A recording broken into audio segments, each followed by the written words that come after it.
6ix9INE released a new song yesterday. And the internet caught a slight blaze. I wouldn't call it a fucking wildfire like it normally is when he posts. Because I think that his clout is starting to trickle off.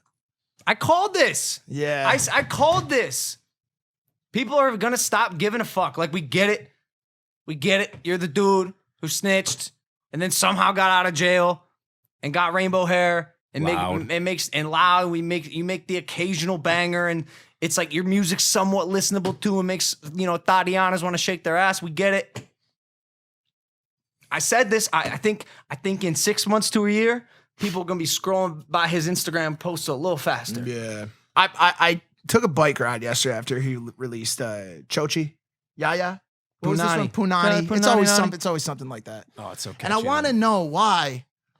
Why do I feel the way I do towards him? He's never hurt me in any way. He's never done anything to make me upset. And I know people thoroughly enjoy his music. There's a little pudgy little kid in his fucking cul-de-sac right now riding his bike around with 4 pegs on it that he's never going to grind anything. But he's riding around with 4 fucking pegs. And he's like, fucking, I'm mad, he mad, big mad, you mad. And his mom's like, Jimmy, get in here, you fucking scumbag, it's time for dinner. That's happening. And who am I to fucking take that kid's happiness away? Yeah. So I'm riding my bike in my loser ass biking outfit, which no one could take anything I say seriously in. Okay, what? No, it's a great outfit. I know that, but I just look like a weirdo in it.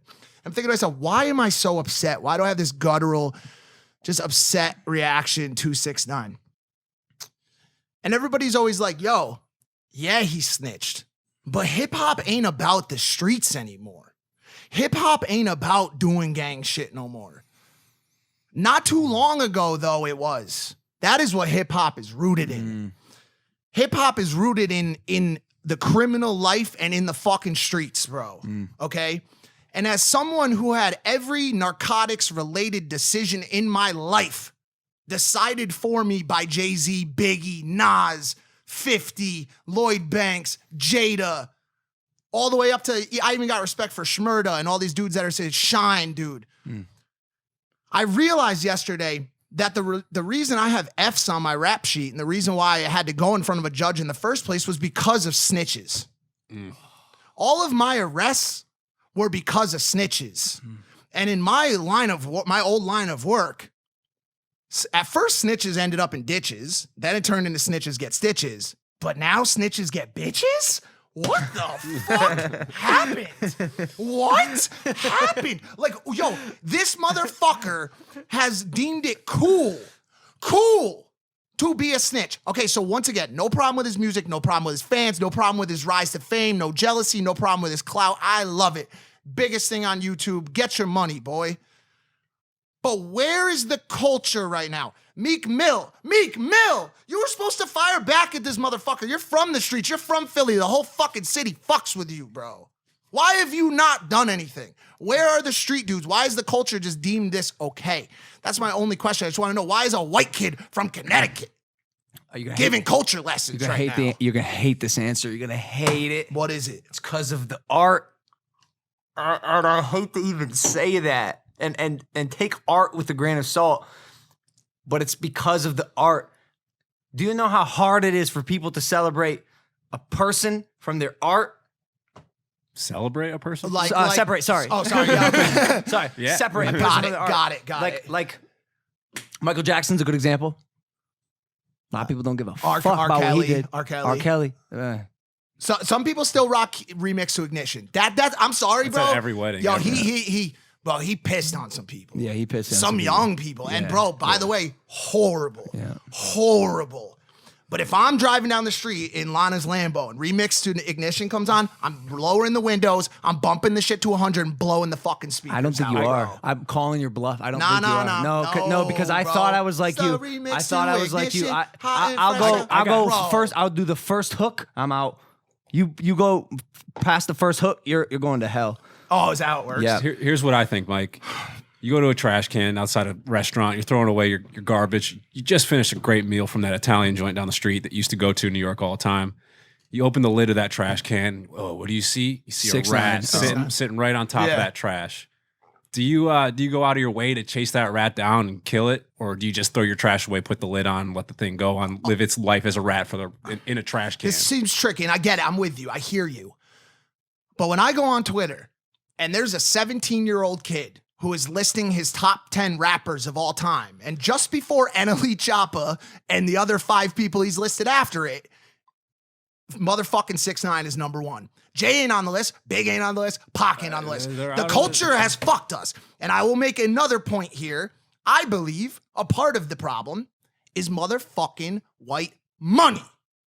Wow, crazy. Another thing from a fucking white kid to say. But as soon as hip hop became mainstream and all the white money rolled in, the culture's defense of mortal sins like snitching and giving up your set and fucking doing all the shit that happens and wearing dresses as a rapper, the culture that used to say, nope, not fucking happening. When we see you, no more.